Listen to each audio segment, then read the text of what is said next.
자, 그러면 VS 코드로 다시 돌아와서요, 기존에 작성한 코드 내용을 조금 활용해 보려고 하는데요. 자, 일단 우리가 이 박스라는 클래스를 가지고 있는 요소를 클릭하면 어떠한 함수를 실행하게 되고, 그 함수의 내용은 콘솔에다가 클릭 느낌표 2번이라는 문자 데이터를 출력하는 이러한 코드를 만들었는데요. 자, 콘솔 로그 밑에다가 이번에는 박스 엘리먼트에 클래스 리스트라는 해당하는 요소가 가지고 있는 클래스에 대한 정보를 가진 객체를 선언해주고, 여기다가 add 소괄호를 열고 닫고 명령을 종료하는 메소드를 추가를 해줘요. 그리고 나서 그 메소드의 인수로 문자 데이터 액티브를 이렇게 추가를 해주겠습니다. 자, 그리고 저장을 하고 새로 고침을 한 상태에서 박스 느낌표 부분을 클릭을 해볼게요. 자, 그러면 특별하게 달라진 것은 없는 것처럼 보이는데, 위쪽에 개발자 도구의 왼쪽 상단에 셀렉트 메뉴를 선택을 해서 요소를 찍어보면 지금 보시는 것처럼 엘리먼트 탭에 박스 부분에 우리가 특별하게 지정하지 않았던 액티브라는 클래스가 이렇게 붙어있는 것을 볼 수가 있고요. HTML로 가보면 박스라는 클래스를 가진 요소에는 액티브라는 클래스는 없는 상태예요. 그런데 우리는 어떻게 추가를 했어요? 해당하는 요소를 클릭해서 이 명령을 통해서 해당하는 요소에 액티브라는 클래스를 추가했죠. 자, 그리고 나서 다시 콘솔로 이동을 해서 새로운 내용을 확인을 해볼 건데요. 자, 역시 콘솔 창에 로그를 출력할 건데, 그 로그의 내용이 무엇이니 박스 엘리먼트에 클래스 리스트라는 객체에 들어있는 contains라는 명령을 통해서 액티브라는 클래스가 들어있는지 확인하겠어 라는 명령을 이렇게 추가를 해주세요. 자, 옆으로 너무 길어지니까 콘솔 로그의 소괄호 사이에 있는 내용은 이렇게 줄바꿈 처리를 해주도록 할게요. 그래서 로그의 소괄호는 여기서 시작해서 이 부분에서 끝납니다. 그 사이에 어떠한 내용이 들어있는 거고요. 자, 여기서는 컨테인스 뒤쪽에 이렇게 세미콜론을 붙이시면 안 돼요. 자, 그리고 저장을 누르시고 새로 고침을 하신 상태에서 다시 넘어가서 이제 박스 느낌표 부분을 이렇게 클릭을 하게 되면 클릭 느낌표가 이렇게 출력이 되고, 그 다음에 박스 요소에 액티브라는 클래스가 추가되고, 콘솔 창에 박스 요소에 액티브라는 클래스가 있는지 없는지 확인하는, 그래서 확인이 되면 true가 나오거나 false가 나오는 이 코드가 역시 출력이 잘 됐는데, 액티브라는 클래스가 있을 테니까 true라는 값이 역시 잘 출력이 된 것을 확인할 수가 있죠. 자, 그리고 이번에는 그 콘솔 밑에다가 박스라는 요소에 클래스 리스트라는 클래스 정보를 가지고 있는 객체를 선언하고, 이번에는 remove라는 메소드를 이렇게 정의를 할게요. 그리고 액티브라는 클래스를 추가를 합니다. 자, 그러면 순서대로 읽어보면 박스를 클릭하면 클릭 느낌표 2번을 출력하고, 박스에다가 액티브라는 클래스를 추가하고, 그렇게 액티브라는 클래스가 있는지 없는지 콘솔로 확인해보고, 그 다음에 박스 부분에서 액티브라는 클래스를 제거하고, 역시 마찬가지로 콘솔 로그를 통해서 그 소괄호 안으로 들어가고, 박스 엘리먼트 부분에 클래스 리스트는 contains를 통해서 액티브라는 클래스가 있는지 없는지 확인을 이렇게 한번 해볼게요. 자, 그리고 저장을 하시고 브라우저 가서 새로 고침하시고 박스 느낌표 2번 부분에 요소를 실제로 클릭하면 어떻게 됐어요? 콘솔의 로그 클릭 2번이 여기 부분에서 이렇게 잘 출력이 됐고, 실제로 박스 부분에 액티브라는 클래스가 잘 add 됐고, 액티브라는 클래스가 있으니까 콘솔 로그를 통해서 확인하는 contains가 true를 반환해서 true가 잘 찍혔고, 그 다음 코드는 그 true를 콘솔에 찍은 다음에 박스에서 액티브라는 클래스를 삭제한 다음에 다시 찍어보니까 이제 액티브라는 클래스가 없으니까 이제 false가 화면에 출력되는, 자, 이러한 구조로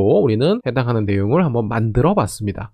자, 이번에는 새로운 코드를 좀 테스트를 해볼 거예요. 자, 내용을 보시면요. 자, const를 통해서 변수를 하나 만들 건데, 당연하게도 재할당이 불가능한 변수가 되겠고, 박스 el이라고 되어져 있는데 이번에는 뒤에 s가 붙었어요. 그래서 복수 형태예요. 자, 그래서 이 박스 els라는 부분에다가 결국에는 도큐먼트에 쿼리 셀렉터가 있는데, 뒤에 보니까 대문자 a로 시작하는 all이라는 키워드가 한 개 더 붙어 있어요. 자, 그래서 아까는 쿼리 셀렉터였고 이번에는 쿼리 셀렉터 all입니다. 자, 그래서 이 쿼리 셀렉터 터까지는 요소를 찾아서 제일 먼저 찾아지는 요소 하나를 반환했는데, 이번에는 all이 붙어있기 때문에 이 뒤쪽에 명시하는 이 클래스에 해당하는 모든 요소를 찾아서 반환하게 되겠고, 그렇게 반환된 데이터는 박스 el이라는 단수가 아니고 뒤에 s가 붙는 박스 els라는 해당하는 요소에 잘 저장이 되는 거죠. 자, 그리고 콘솔 창에 출력해 보시면 박스 els가 어떻게 생겼는지 확인이 가능하실 거고요. 물론 이제 박스라는 클래스를 가진 요소를 여러 개 만들어야겠죠. 자, 그래서 우리가 이 박스라는 클래스 클래스를 가진 요소를 단 하나만 찾은 것과 모두 같이 찾아서 제어하는 방법은 어떻게 다른지를 체크를 해볼 건데요. 자, 아래쪽에 코드를 보시면 자, 이제 박스 ELS는 복수 형태고 이것은 배열 데이터로 만들어집니다. 물론 우리가 자바스크립트를 본격적으로 학습하게 되면 이 박스 ELS는 생긴 거는 배열 데이터처럼 생겼는데 정확하게는 배열 데이터가 아니라서 이런 것들 이제 유사 배열이라고도 부르는데 쉽게는 배열 데이터로 이해하셔도 충분해요. 자, 아무튼 이 박스라는 클래스를 가진 요소를 여러 개를 찾아서 만든 그 배열을 for each라는 메소드를 통해서 반복시켜 줄 수가 있습니다. 그래서 찾은 요소가 한 개가 아니고 여러 개이기 때문에 그 여러 개의 찾은 요소들을 반복적으로 돌려가면서 익명의 함수, 지금 여기 보시면 익명의 함수가 이렇게 들어있죠? 그 익명의 함수를 실행해주는 그러한 메소드가 바로 for-each라는 메소드가 되겠어요. 그래서 익명 함수를 인수로 이렇게 추가를 했다라는 거고요. 자, 그랬을 때 이 익명의 함수가 반복적으로 실행이 되는데 그 익명의 함수의 매개 변수로는 첫 번째로는 반복되는 하나의 요소를, 그리고 두 번째는 그 반복되는 어떤 번호를 매개 변수로 사용을 할 수가 있습니다. 그래서 내용 보시면 첫 번째 매개 변수 박스 EL은 제가 이름을 지을 수 있고 그 박스 EL은 결과적으로는 반복 중인 요소를 나타내는 거고요. 자, 두 번째 매개 변수 인덱스도 제가 이름을 정할 수 있는데 통상적으로 인덱스라고 이름을 보통 지어요. 그래서 결과적으로는 반복 중인 그 해당하는 번호를 의미합니다. 자, 그래서 한번 코드를 완성을 해볼게요. 자, 이 중간 내용은 과정이라고 보시면 되고, 자, 그래서 우리는 박스라는 클래스를 가진 요소를 전부 다 찾아서 박스 ELS라는 변수에다가 할당을 했고, 그 박스 ELS 같은 경우에는 for-each를 통해서 반복적으로 해당하는 내용을 돌려가면서 익명의 함수를 실행할 수 있는데, 익명의 함수는 한번 실행될 때마다 박스 EL과 index라는 매개 변수로 그 내부에서 로직을 추가할 수 있고, 결국에 박스 EL에는 반복 중인 하나의 요소가 들어있고 그 요소에 클래스 리스트를 통해서 어떤 클래스를 add, 추가를 할 건데 그 추가되는 클래스는 백틱 기호를 사용하는 문자 데이터를 추가를 할 거고 그 내용은 오더, 대시 기호, 또 하이픈 기호라고도 하죠. 그 다음에 보관을 이용해서 인덱스 부분에 숫자 1을 더해서 클래스로 추가를 하겠다. 좀 복잡해 보이죠? 자, 요거는 실제로 다 만들어 볼 거예요. 자, 그 다음에 콘솔 창에 인덱스의 값이 무엇이고 박스 EL의 값이 무엇인지 이렇게 출력해주는 그러한 코드로 완성을 했고요. 자, 이러한 내용을 우리 VS 코드로 이동을 해서 한번 작성을 해보도록 할게요.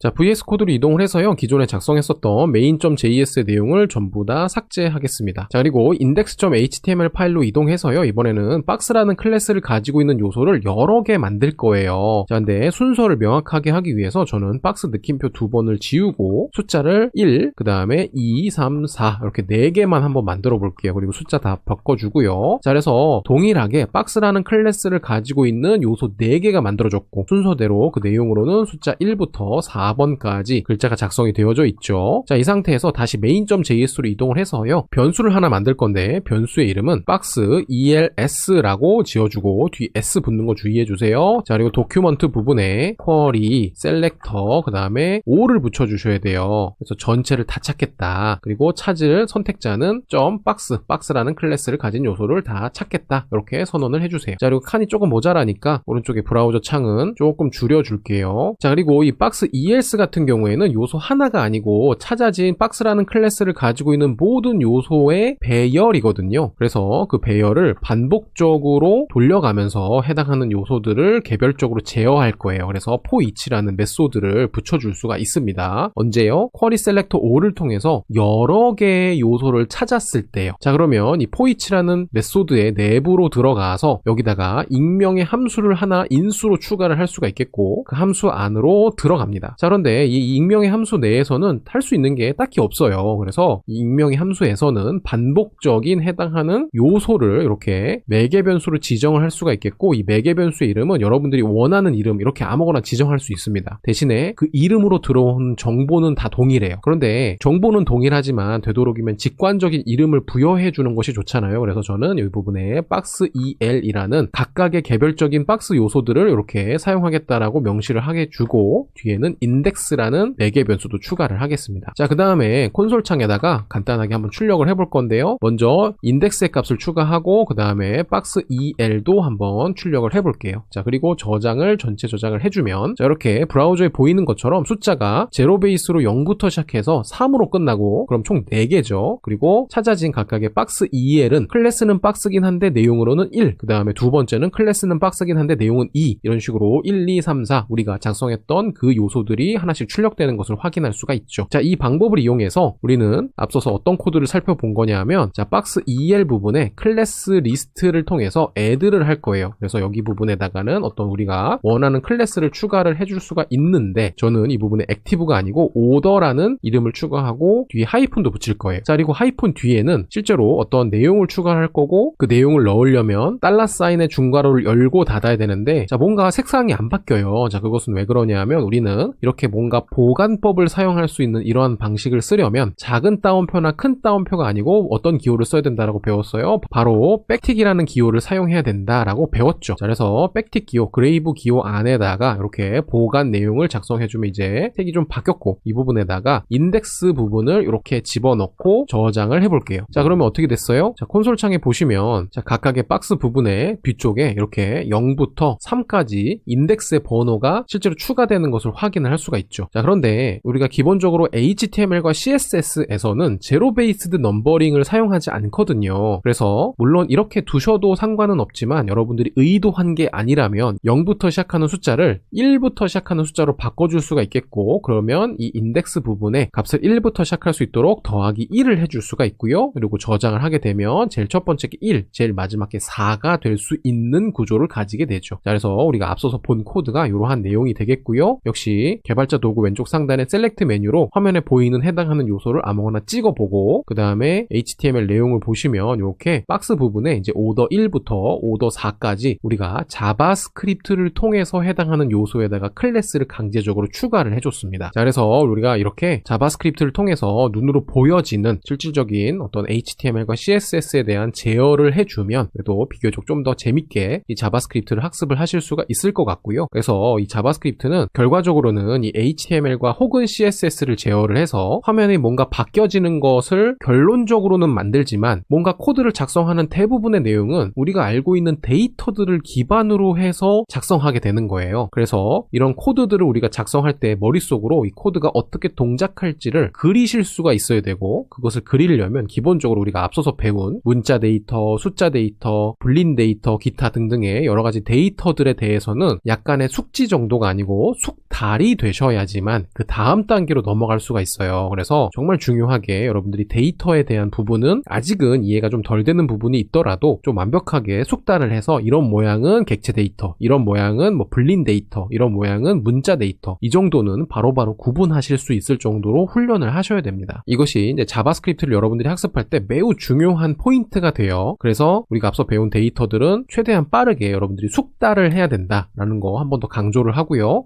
자, 그리고 다시 PPT로 넘어와서 추가적인 코드 한번 살펴볼게요. 자, 역시 코드의 첫 번째를 보시면 const로 변수를 선언하는데, 변수의 이름은 박스 EL입니다. 그래서 const는 재사용 가능하지 않은 변수를 선언을 하는 거고, 자, document라는 객체 부분의 쿼리 셀렉터예요. 이 all이 없죠. 그러면 박스라는 클래스를 가진 요소 중에 제일 처음에 찾아진 요소를 이 박스 EL 부분에 뒤에 s 없어요. 그래서 단수 형태의 이 변수 부분에다가 할당을 하고, 콘솔 로그를 통해서 그 박스 요소에 텍스트 컨텐트라는 속성을 한번 적용을 해봅니다. 자, 그러면 이 속성을 통해서 이 박스 요소에 들어있는 어떠한 컨텐트, 즉 내용이 반환되는데, 그 컨텐트 중에서도 텍스트로만 이루어져 있는 내용만 이렇게 반환이 되고, 그렇게 반환된 내용이 콘솔의 로그로 출력이 되는 것이고, 그러면 이제 박스 느낌표 2번이 콘솔에 출력이 될 수 있다라는 겁니다. 자, 그랬을 때 우리는 이번에는 요소에 붙일 수 있는 텍스트 컨텐트라는 DOM API에 대해서 살펴보고 있는 거고요. 자, 이 텍스트 컨텐트는 값을 얻는 용도로도 쓰이는데 값을 지정하는 용도로도 쓰일 수가 있어요. 그래서 값을 얻는 용도에 해당하는 API를 우리는 getter라는 개념으로 부를 수 있고요. 값을 지정하는 용도에 해당하는 DOM API를 우리는 setter라고도 부를 수 있습니다. 물론 용어가 중요한 것은 아니지만, 뭔가 값을 얻는다, 값을 지정한다 라는 의미의 getter와 setter에 대해서 기억을 해두시면 나중에 도움이 될 일이 있을 거예요. 자, 그래서 이제 setter 부분을 보시면 결국에는 해당하는 요소의 텍스트 컨텐트 부분에 어떠한 진짜 텍스트를 넣겠습니다 라고 선언하는 것이고, 여기다 equal 기호를 사용하고 있죠. 그래서 문자 데이터 이 부분이 이렇게 박스 요소의 텍스트 컨텐트 부분에 지정되고 난 다음에 콘솔 창에다가 한번 출력을 해봤더니 그렇게 지정된 그 텍스트가 콘솔에 출력이 되더라 라는 겁니다.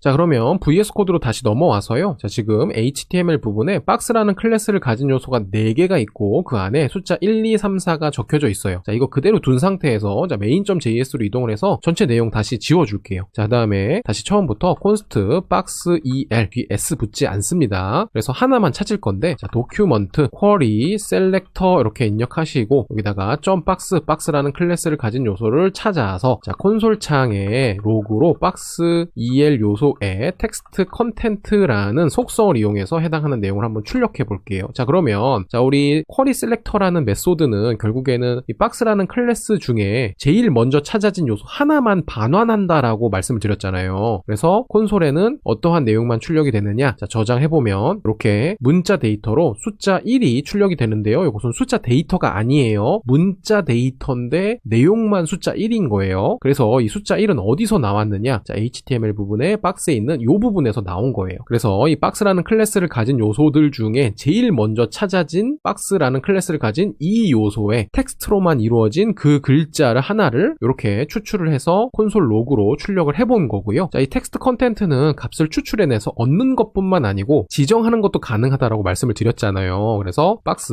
el 부분에 텍스트 컨텐트에다가 어떠한 값을 지정할 건데 저는 헤로피 이렇게 한번 지정을 해볼게요. 느낌표 2번까지. 그리고 콘솔 창에다가 해당하는 내용을 다시 한번 출력해 보도록 하겠습니다. 텍스트 컨텐트 출력하고 저장을 하게 되면 어떻게 됐어요? 제일 처음 콘솔은 1이 출력이 됐는데 값이 지정된 이후의 콘솔은 그 지정된 값이 출력이 되는 것을 볼 수 있고 실제로 HTML 구조에서도 숫자 1이 아니고 이제는 헤로피 느낌표 2번이 실제 화면에 출력되는 것을 볼 수가 있죠. 왜 그러냐면 그 해당하는 요소의 실제 글자 내용이 바뀌었기 때문입니다. 자, 그래서 우리는 이렇게 텍스트 컨텐트뿐만 아니고 앞서서 배운 여러가지 DOM API들을 활용해서 HTML 구조를 검색하거나 제어하거나 기타 이제 명령들을 통해서 우리가 원하는 대로 만들어낼 수 있다라는 겁니다. 자, 물론 우리가 배워야 되는 DOM API는 이것보다 훨씬 더 많이 있기는 하지만 기본적으로 우리가 이제 스타벅스 예제를 만들기 위해서 필요한 내용들은 최대한 한번 정리를 해봤고요. 역시 더 자세한 내용들은 이제 본격적인 자바스크립트를 학습하는 시간에 알아볼 겁니다.